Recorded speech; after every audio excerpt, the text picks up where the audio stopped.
selain Indonesia ada negara lain. Jadi karet ini pun bukan konsorsium apa namanya itu ya, kerjasama antar negara yang memproduksi karet harus lebih kokoh dan kompak, agar harga karet internasional lebih ditentukan oleh produsen, tidak ditentukan oleh konsumen. Ya, kalau itu bisa kita lakukan dan itu diusahakan terus-menerus, akan tiba saatnya, karena tidak semua negara bisa menghasilkan karet alam ini. Jadi keunggulan-keunggulan seperti itu harus jernih kita lihat, dan kita harus bersama-sama dengan negara lain melakukannya.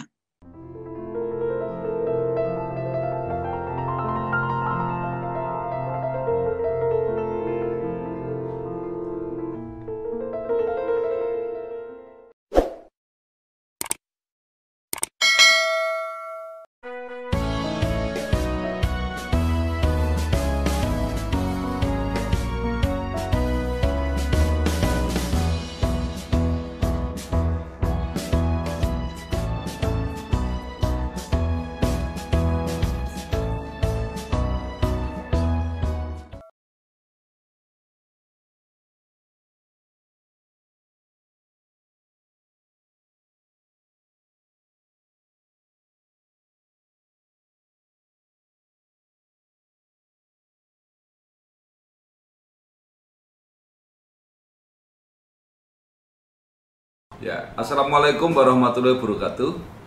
Waalaikumsalam. Bersama saya Bambang Sadono di channel Bangsa TV yang selalu ingin mencatat prestasi, mendorong kreasi, dan membangun motivasi. Kami sedang mempersiapkan beberapa video wawancara yang ingin mengapresiasi para pahlawan di bidang pertanian, terutama berkaitan dengan pernyataan Presiden Joko Widodo yang ingin mendorong ekspor produk-produk pertanian. Sementara itu tentu kita tidak lupa untuk terus berusaha untuk menjaga swasembada pangan dan ketahanan pangan.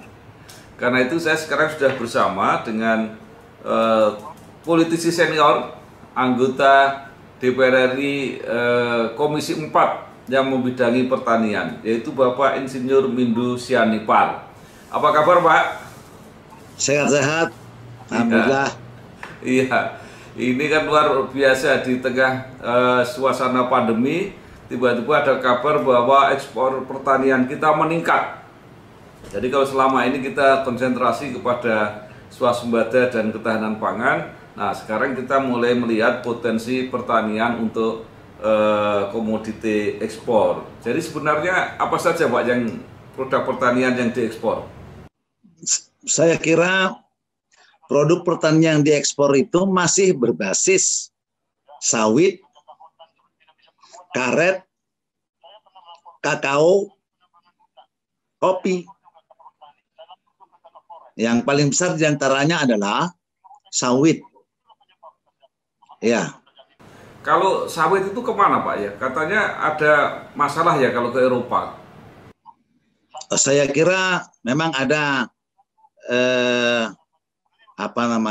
kampanye untuk untuk menahan masuknya CPO ke sana, tetapi tetap saja berjalan karena Indonesia salah satu yang paling besar, yang besar untuk memasok.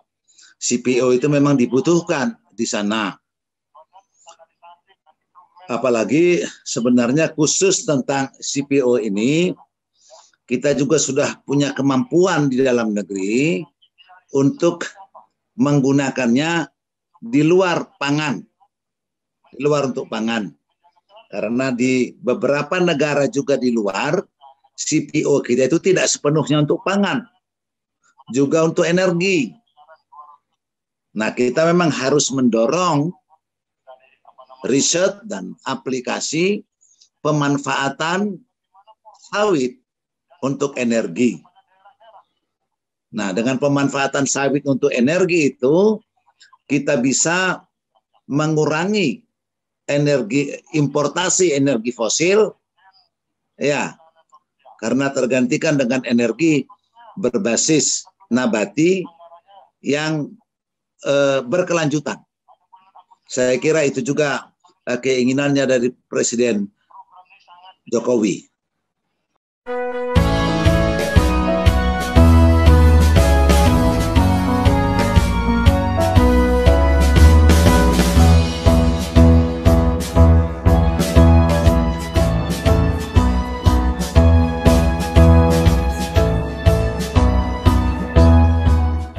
Jadi ini kan ada dua tujuan. Yang satu sawit untuk campuran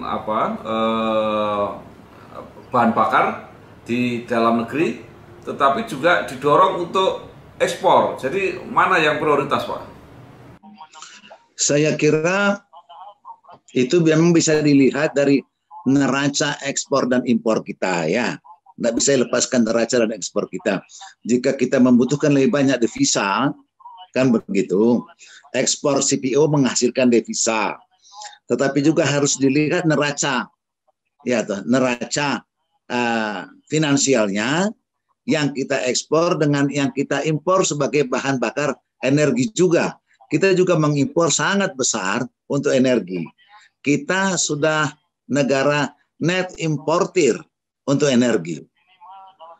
Jadi kalau begitu solusinya meningkatkan produk CPO, kelapa sawit ini ya Pak ya? Saya kira ada dua hal yang harus kita lakukan. Meningkatkan produksi nasional CPO, satu. Bersamaan dengan itu, teknologi pemanfaatan CPO sebagai energi juga di kita harus kita tingkatkan. Begitu. Ya, ini terkait dengan CPO ini masih terlalu banyak yang harus kita kerjakan, kira-kira begitulah. Nah, kalau peningkatan itu berarti apa Pak yang harus dilakukan? Apakah lahannya harus ditambah atau budidayanya seperti apa Pak? Saya kira dengan lahan kita yang ada sekarang, ya, itu menurut saya cukup besar, meningkatkan produktivitasnya saya kira. Jadi 40% lebih kurang sawit ini kan sawit rakyat, ya, sawit rakyat. Nah, produktivitas sawit rakyat itu jauh di bawah produksi sawit korporasi. Ya, ini terkait dengan budidaya, terkait dengan pemupukan dan sebagainya lah. Jadi masih ada kemungkinan, masih ada peluang yang besar untuk meningkatkan produktivitas sawit rakyat. Nah, sawit rakyat ada program dari pemerintah untuk peremajaan sawit rakyat. Peremajaan sawit rakyat. Jadi sawit rakyat yang 25-30 tahun itu, ya, itu harus direplanting dan pemerintah menyiapkan dana untuk itu.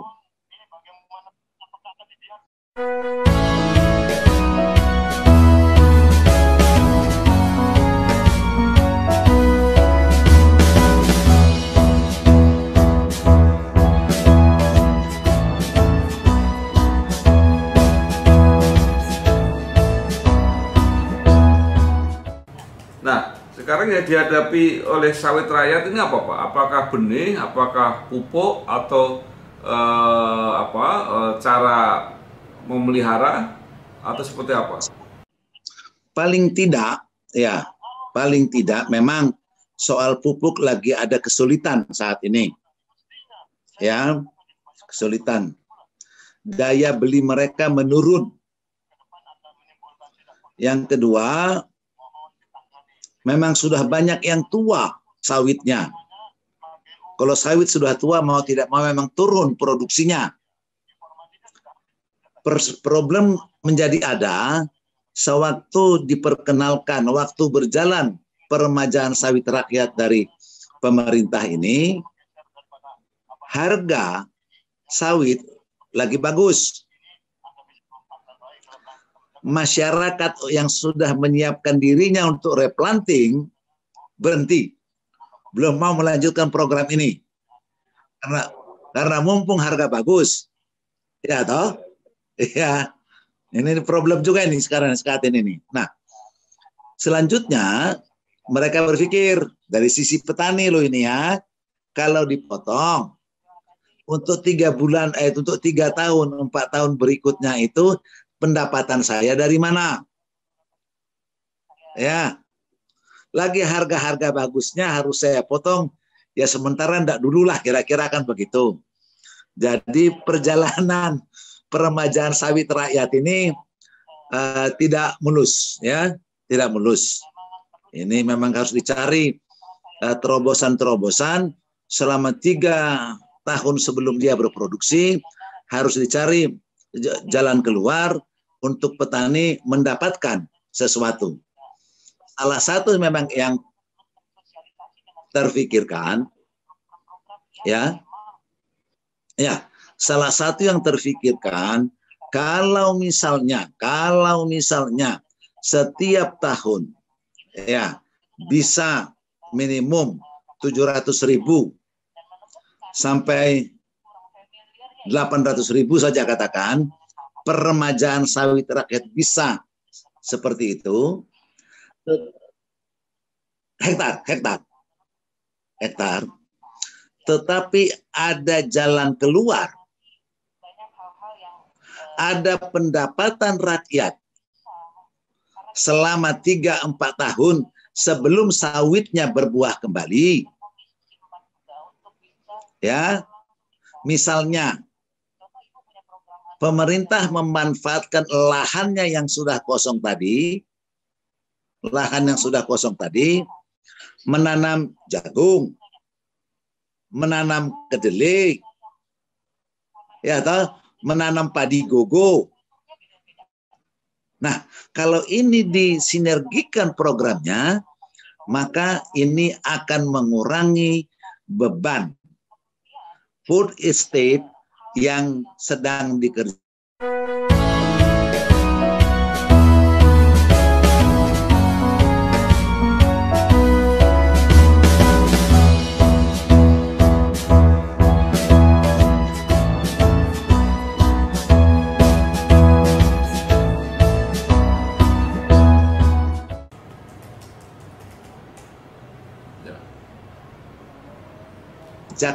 Di Kalimantan Tengah. Menanam singkong di Kalimantan Tengah itu, tanahnya itu asam. Ya, mengolah itu energi lebih banyak. Kenapa tidak memanfaatkan tanah rakyat yang tidak perlu pengolahan? Ya, semahal di sana. Nah, itu harus disinergikan pekerjaan itu. Menurut saya seperti yang harus dilakukan pemerintah. Ya, toh, si masyarakat mendapatkan hasil, ya, si masyarakat sawit mendapatkan pendapatan sambil menunggu, ya, dia berbuah sawit lagi. Pemerintah, ya, toh, mendapatkan tanah yang lebih baik untuk meningkatkan produksi pangan nasional. Kira-kira begitu. Ya, baik Pak, itu tadi tentang sawit. Bagaimana sekarang tentang karet, Pak? Ya, karet ini suatu produk, ya, yang tidak sepenuhnya bisa diganti sintetik rubber, ya, yang tidak bisa sepenuhnya diganti oleh karet sintetis dalam pemanfaatannya, ya. Nah, ada selain Indonesia, ada negara lain. Jadi karet ini pun bukan konsorsium, apa namanya itu ya, kerjasama antar negara yang memproduksi karet harus lebih kokoh dan kompak, agar harga karet internasional lebih ditentukan oleh produsen. tidak ditentukan oleh konsumen. Ya, kalau itu bisa kita lakukan dan itu diusahakan terus-menerus, akan tiba saatnya, karena tidak semua negara bisa menghasilkan karet alam ini. Jadi keunggulan-keunggulan seperti itu harus jernih kita lihat, dan kita harus bersama-sama dengan negara lain melakukannya.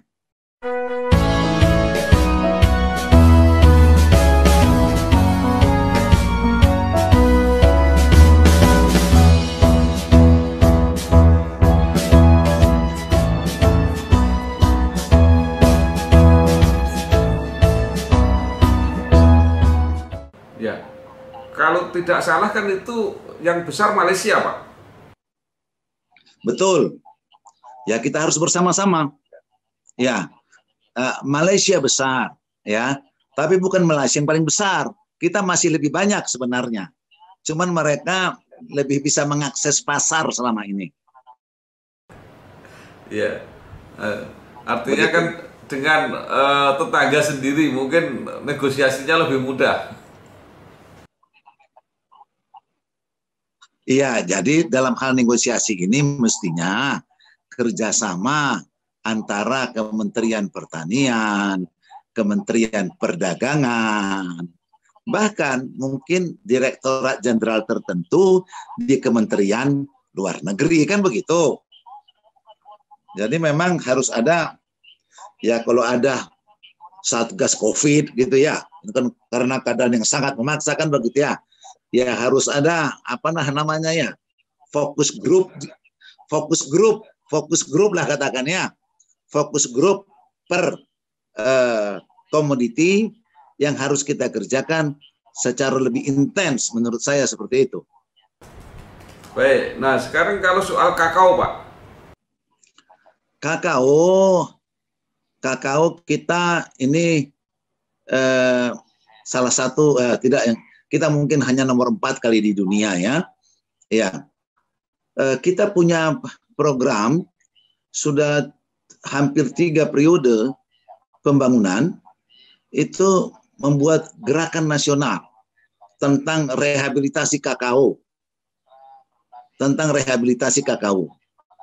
Nah, tentang kakao ini memang masih saya anggap sepenuhnya itu dikuasai oleh konsumen. Konsumennya kan Amerika, Eropa, kan begitu ya. Nah,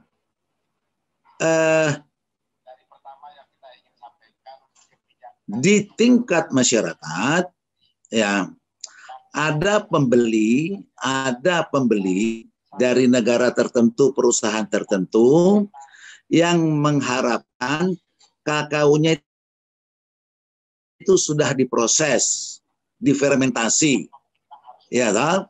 Nah harganya katakanlah lebih tinggi dari harga kakao yang tidak difermentasi, kan begitu ya? Internasional sebenarnya seperti itu. Nah, tetapi di Indonesia saya kira 90% nggak difermentasi. Karena apa? Bukan karena rakyat tidak bisa buat. Tetapi pedagang pengumpul itu tidak membuat perbedaan di harga. Karena pedagang pengumpul, ya toh, wakil-wakilnya eksportir ini tidak menyamakan sepenuhnya harga difermentasi tidak difermentasi, ya rakyat akhirnya tidak menfermentasi. Ya, padahal dengan fermentasi itu sudah masuk satu tahapan teknologi untuk memperbaiki kualitas, kan gitu. Selanjutnya, kehilirnya dia akan lebih mudah dididik untuk menjadikan produk-produk yang bisa dikerjakan UMKM industrinya.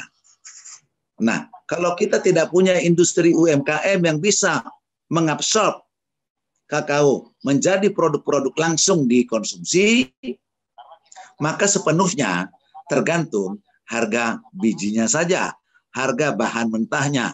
Itu masih berlangsung sampai sekarang. Begitu.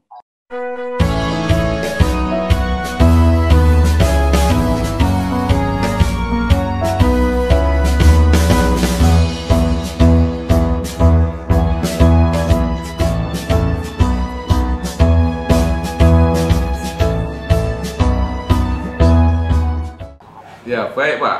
Nah sekarang juga kopi, ini kelihatannya hampir sama dengan kakao juga. Oh, tidak sepenuhnya sama. Kopi kasusnya saat ini rada berbeda. Kebutuhan kopi dunia itu meningkat. Kebutuhan kopi dunia itu meningkat. Indonesia mungkin turun kelasnya dalam memproduksi secara nasional. Yang dulu Vietnam belajar dari kita, sekarang Vietnam lah yang tertinggi produktivitasnya dan produksi nasionalnya untuk kopi jenis Robusta. Jenis Robusta. Mengapa bisa seperti itu? Sementara dia belajar dari Indonesia. Ya, perbankan mereka sangat mendukung. Arti perbankan mereka sangat mendukung. Itu air irigasi sampai tingkat tersier ditanggung oleh pemerintah untuk kopi di Vietnam sana. Saya pernah bersama Asosiasi Eksportir Kopi Indonesia pada tahun 2003 melihat ke Vietnam. Ya, begitu keadaannya. Makanya dia bisa melesat melampaui Indonesia. Nah, yang berikutnya tren konsumsi kopi ini naik terus. Ya, tetapi di Indonesia juga Mas Bambang, tren kopi ini naik terus juga. Ya, ada perkiraan dari sementara penggiat bisnis kopi, kira-kira itu diprediksi mereka 4 tahun lalu, bahwa pada tahun 2023 menurut perhitungan mereka, Indonesia itu tidak lagi mengekspor kopi. Bukan karena produksi kita turun, tetapi karena konsumsi lokal naik. Gitu. Nah, cobalah lihat di 3 tahun terakhir, termasuk di masa pandemi sekarang ini. Nah, kopi kan maju terus kan ya? Ya itu nasional itu. Begitu. Jadi kopi ini punya masa depan yang bagus. Jadi Kementerian Pertanian harus lebih memberi perhatian ke arah kopi juga. Saya kira begitu.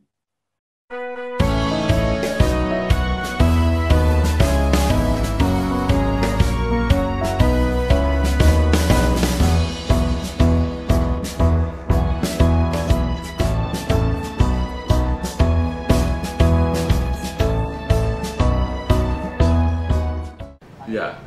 Nah, sekarang apa Pak peran BUMN di bidang pertanian ini di dalam meningkatkan tadi produk-produk selain yang untuk kepentingan dalam negeri, pangan dan sebagainya, tapi untuk menunjang ekspor, Pak? Ya, BUMN itu kan usaha ya korporasi ya, mana yang lebih tidak ada penekanan khusus ke mereka harus di sektor core bisnisnya harus apa begitu ya. Kalau yang ada sekarang yang di klaster sekarang itu kan di bidang pangan ya, pangan, karena yang mau kita kejar itu kan kedaulatan pangan kita, ya, kedaulatan pangan kita yang sedang kita kejar.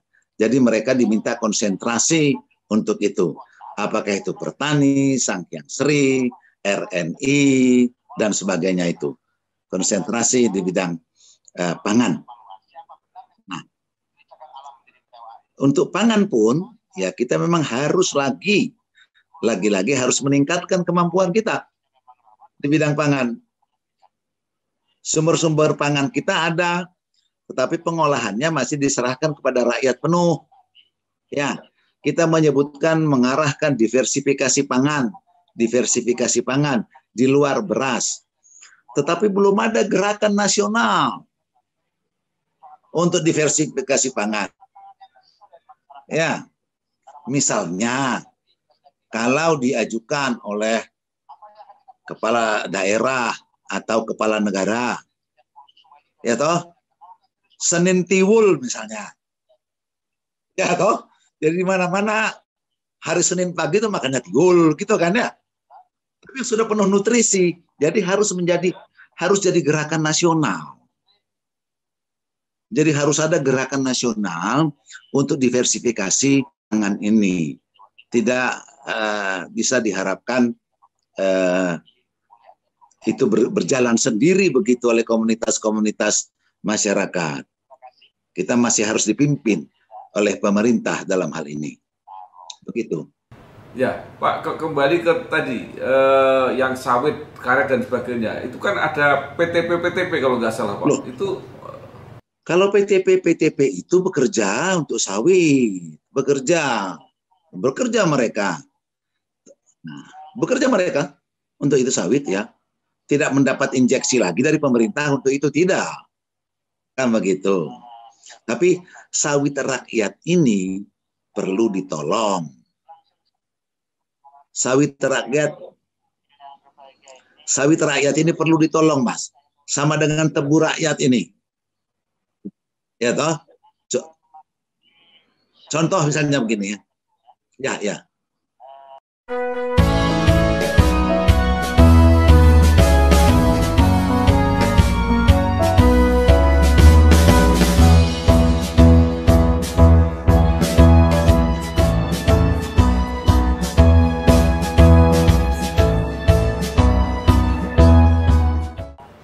Tadi Bapak katakan bahwa sawit rakyat itu kan 40%. Nah, yang 60% itu korporasi. Perusahaan korporasi yang PTP BUMN itu berapa persen, Pak? Saya kira PTP itu masih lebih banyak dari swasta. Masih lebih banyak PTP dari swasta, ya. Ya. Jadi berarti negara mendapat pendapatan langsung ya dari ekspor sawit itu. Iya, lewat BUMN. Nah, tetapi karena sawitnya rakyat ini banyak, ya toh, ini yang harus diberdayakan. Bagaimana PTP itu bisa memberdayakan, meningkatkan kemampuan rakyat. Contoh begini, Mas, soal sawit ini. Itu kalau dia itu dipetik, ya, dalam waktu tertentu dia harus diolah. Kalau lewat waktunya, mutu sawitnya menurut pihak pabrik itu menurun. Ya kan? Problem juga itu. Ya. Jadi rakyat. Ya. PTP itu bisa membantu rakyat untuk meningkatkan kualitas sawitnya gitu, Pak ya? Meningkatkan kualitas, meningkatkan kuantitas, ya, dan mereka bisa meningkatkan, lebih menjamin harga sawit dan buah segarnya rakyat. Saya katakan tadi, kalau katakanlah misalnya dia 8 jam dari dipetik harus masuk ke mesin pengolahan. Kalau 10 jam baru masuk, itu dia terjadi pengurangan mutu. Ada terjadi proses di sana sehingga kadar fatty acid-nya itu naik.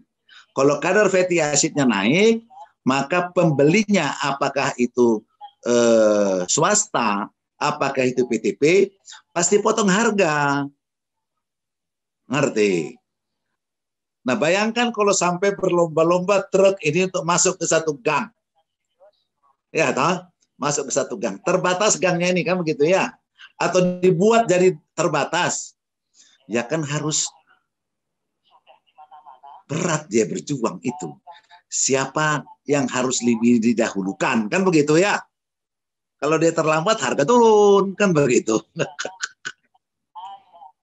Baik Pak Mindo, mungkin Bapak ada saran baik kepada pemerintah dalam hal ini yang membawai pertanian dan perkebunan maupun BUMN penunjang maupun para petani sendiri, apa yang harus dilakukan?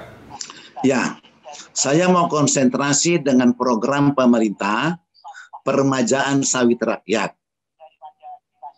Ya, dalam ini batang sawit itu sebagai biomasa itu bisa mempunyai nilai rupiah. Nah, itu harus dimanfaatkan. Yang kedua, selama 3 tahun sampai berbuah kembali, BUMN bisa masuk untuk menanam tanaman ya yang umumnya mungkin 2-4 bulan, siklusnya 2-4. Nah, BUMN bisa masuk di situ dan bisa menanam pangan, bisa menanam kedelai, bisa menanam jagung, bisa menanam apapun. Jagung gitu kita masih impor loh, ya, untuk pemerintah kita. Ya, jadi kan ada kepastian sambil menunggu sawit ini berbuah kembali, petani bisa mendapatkan pendapatan. Nah, kalau diharapkan ini dipotong dan dananya mereka sendiri yang harus berjuang, itu tingkat kesulitannya menjadi bertambah buat petani. Akhirnya malas dia mikir untuk itu ya. Nah, di sini negara harus masuk. Lewat mana negara masuk? Masuklah negara lewat BUMN.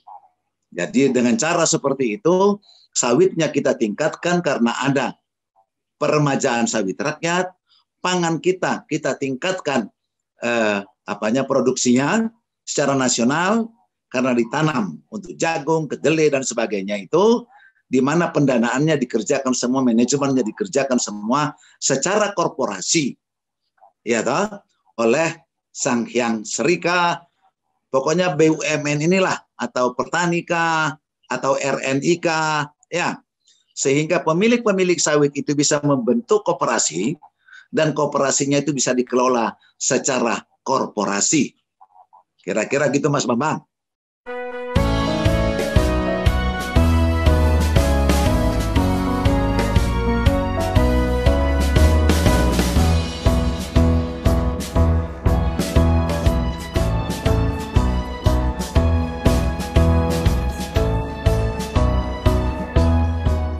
Ya, baik. Terima kasih sekali Bapak Insinyur Mindo Sianipar, anggota Komisi 4 DPR RI yang telah menyampaikan beberapa saran, strategi dan kiat-kiat bagaimana meningkatkan produk sawit terutama untuk memperkuat ekspor maupun untuk memperkuat kebutuhan inersi di dalam negeri. Sekali lagi terima kasih Pak Mindo. Terima kasih. Sukses terus. Ya, wassalamualaikum warahmatullahi wabarakatuh. Waalaikumsalam.